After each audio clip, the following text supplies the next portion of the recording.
A new report by the Women and Equalities Committee has found that the UK has one of the worst paternity offers in the developed world, which they say entrenches outdated gender stereotypes about childcare.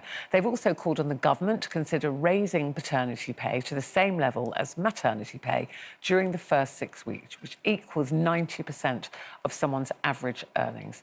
So should men be offered the same leave as women, Mariella? Is it about time we evened it up?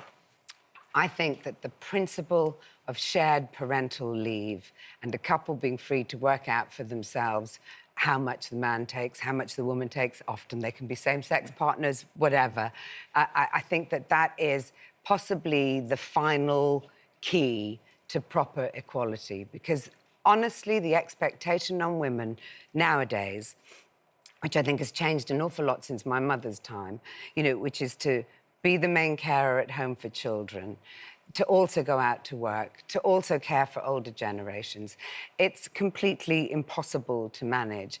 And the whole working world is built, not because men were at fault, but because they were the ones who went out to work on this kind of linear trajectory. Men start at the beginning and then they go up and they retire and they play golf or whatever.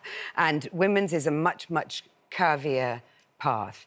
And so every time two 34-year-olds go into a job interview, there are historic discriminations that exist in people's heads, and they're looking at the woman and thinking, she's going to go off and have babies. And they're looking at the man and thinking, oh, yeah, great, he'll just, you know, work on through. And I think if we really, really believe in an equal society, then shared parental leave is the only way to go.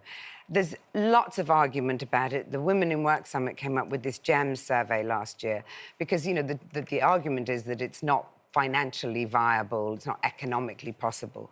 But one of the top 5 companies in the UK, when it comes to 3 different measures, all in terms of kind of gender equality, was Octopus Energy.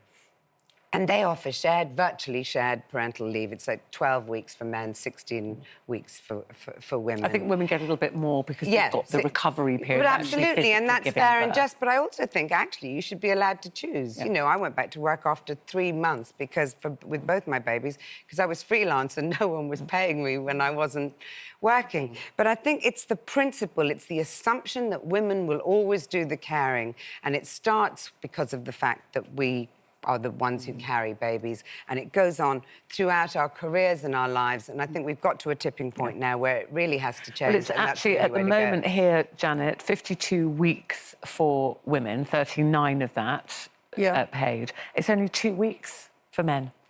Well, that seems absolutely ridiculous to me. And what's even worse is if you imagine the father is self-employed or, you know, a sole trader. We've got to make him, and we've got to support him financially so that he can want to stay at home with the baby, instead of thinking, I've got to rush back, otherwise my business is going to go under because there's only me running it. But there might be people listening to that, Janet, straight away that go, hang on, we've got no money anyway, so why are we supporting people to be looking after their own children? I know that's what people will be saying. Well, in my head, and I said it a couple of weeks ago, it's the job of government to prioritise how our children are raised from the minute they pop out of the womb, how they're nurtured. We've got to give both parents support.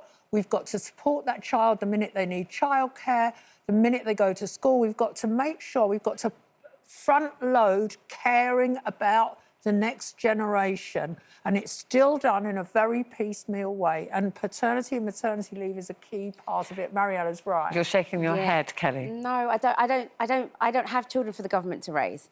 I know that there are lots of people in different situations, but I think we've got to be responsible as parents. You know, before I have that child, can I prepare? Can I support it?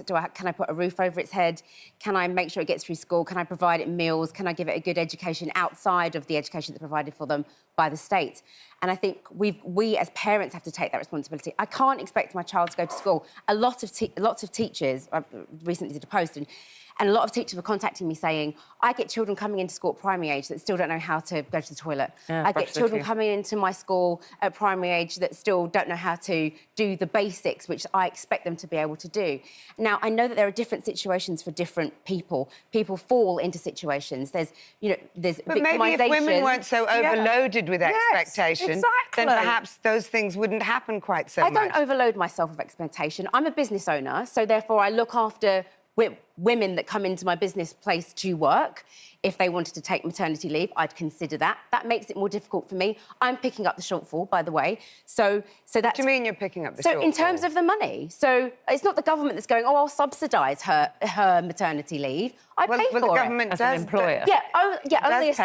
Only for a leave. certain time. Yes, and after that, I pick that up. Absolutely, but that's a decision that you can make. But the government does pay for maternity leave. Yeah, but only up to a certain point. And why? Yeah, but our discussion is really about whether or not men should be included in that, and why wouldn't they be when they're one half of a partnership and they're half a one of the two parents that a child has. has. Asked me a question which I answered, but in terms of men, I think men have a bad rap.